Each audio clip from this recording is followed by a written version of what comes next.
하지 말아야 될 걸 먼저 말씀드릴게요. 지금은 그거 할 때는 아니라고. 동차를 보시든 1차만 보시든 2차만 보시든 제가 말씀드린 그 방법을 꼭 한번 사용해 보시기 바랍니다.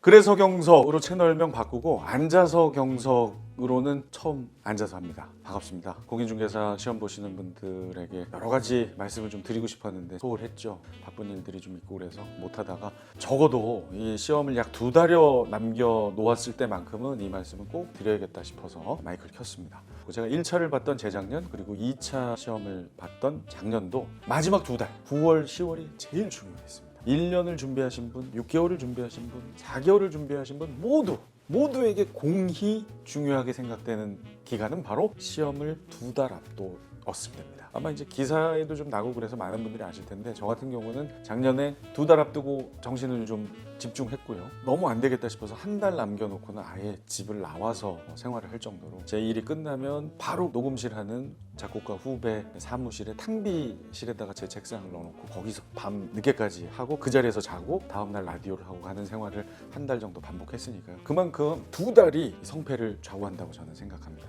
자, 그래서 오늘 드리고 싶은 말씀은 이 2달을 남겨놨을 때 혹은 뭐 50일을 남겨놓았을 때 어떻게 공부하는 것이 가장 효과적이냐. 앉아서 경석. 제 경험에 비추어 보면 첫 번째 하지 말아야 될 걸 먼저 말씀드릴게요. 기본서 이렇게 2달 남았으니까 한번 쫙 보겠다 하시는 분들, 예를 들어서 부동산학개론 뭐 1장에 1절, 2절, 3절, 2장 넘어가기 전에 시험 끝납니다. 지금은 그거 할 때는 아니라고 봐요. 아니 나는 그냥 이론이 잘 정립이 안 돼 있는데 그래도 지금은 그거 하실 때가 아니라고 봅니다. 절대 하지 말아야 될 거 순서대로 두꺼운 책을 제대로 한번 탄탄하게 다지겠다는 마음으로 하시는 거 저는 비추입니다. 자, 그렇다면 어떻게 하는 게 좋냐? 저는 문제를 풀어보기를 추천드려요. 근데 문제를 뭐 부분별로 부동산학 개론의 뭐 수요 공급의 법칙 그 부분만 내가 문제를 계속 풀겠다 이거 비추입니다. 전 과정 한 과목에 A부터 Z까지 1부터 10까지를 쫙 훑어볼 수 있는 문제를 지금 푸셔야 된다고 봐요. 그 대표가 뭐예요? 모의고사 같은 형태의 문제 1단원부터 마지막 단원까지 골고루 문제가 나와 있는 그런 형태의 문제, 그리고 이왕이면 시험과 똑같은 형태의 문제, 큰 과목인 경우에 40개짜리 문제를 50분에 풀어야 하죠. 50분 만에 푸는 훈련을 지금부터 해야 된다고 생각해요. 평일에는 과목별로 이렇게 하시고 주말에는 일하시는 분들도 주말은 그래도 비교적 시간이 좀 나실 때 있잖아요. 그런 날은 아예 시험 시간표대로 한번 해보시는 걸 추천해요. 예를 들면 9시 반에 시작하죠. 1차가 부동산학개론 그리고 민법 이렇게 이어지지 않습니까? 2차가 뭐예요? 중개사법, 공법.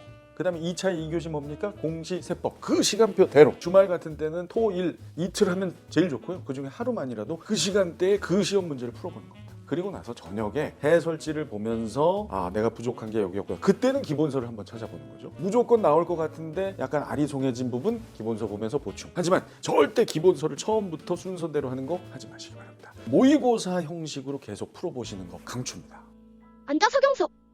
주말 하루를 잡아서 시험 시간표대로 보자고 제가 권하는 이유는 9시 반에는 부동산학 개론적인 두뇌가 돌아가는 훈련을 하는 거예요. 이게 미신같이 들리시겠지만 실제 교육학 하시는 분들 유수의 그 학자들도 효과가 있다고 얘기한 방법입니다. 저도 실제로 그랬고요. 9시 반부터 100분 동안은 부동산학 개론 민법적인 두뇌의 회전을 훈련하는 겁니다. 그 다음엔 마찬가지 공법, 중개사법, 그리고 공시세법 그 시간별.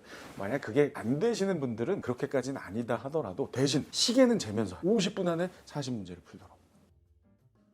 제가 잠깐 뭐 하나 하고 다시 왔습니다. 한 번 더 말씀드리는데요. 제일 좋은 건 하루 날 잡아서 시험 시간과 똑같은 형태로 그 시간에 그 과목적인 두뇌가 돌아갈 수 있도록 훈련하셔라. 여러 학자들이 효과가 있다라고 얘기한 방법입니다. 지금 요게 아마 업로드되면 한 50일 정도 남으셨을 거예요. 그러면 7번의 주말이 있어요. 그 중에 적어도 4번은 그렇게 해보셔야 됩니다. 그리고 그런 여건이 안 되는 평일이나 바쁜 주말 중에는 문제 풀고 해설을 보시면서 채워나가는 거죠. 그러니까 이런 거예요. 한 과목을 처음부터 끝까지를 한번 훑어보는 문제를 풀면 빽빽하게 채워지진 않겠죠. 여기가 어떻게 채워져요? 점점으로 채워지겠죠. 그 사이는 어떻게 됩니까? 다음번에 똑같은 방식으로 풀면서 그 사이가 채워지는 겁니다. 그러다 보면 여러 모의고사에서 강조하는 거, 반복되는 거 이거는 완벽하게 알아놓으셔야죠. 그럴 때 그 부분은 기본서를 가지고 체크를 하셔야 되고 절대로 처음부터 순서대로 하겠다 이건 진짜 하셔서는 안 돼요. 다시 한번 강조합니다. 그리고 제가 이제 시험 임박하면 다시 한번 말씀은 드리겠지만 시험 당일에 시간 조절 이건 지금부터 마음속에 이렇게 준비를 하셔야 됩니다. 50분에 40문제를 풀려면 한 문제 가지고 절대 시간 끌면 안 돼요. 이건 임박해서 다시 한번 강조드리겠습니다.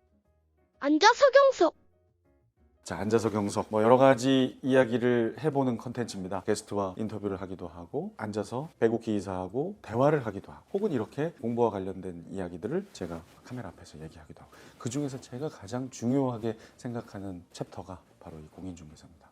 누구보다 얼마나 힘든지를 제가 잘 알기 때문이죠. 33기 이 공인중개사가 되기 위해 노력하시는 분들 아직 늦지 않았어요. 2달이면 충분합니다. 절대 포기하지 마시고 동차를 보시든 1차만 보시든 2차만 보시든 제가 말씀드린 그 방법을 꼭 한번 사용해 보시기 바랍니다.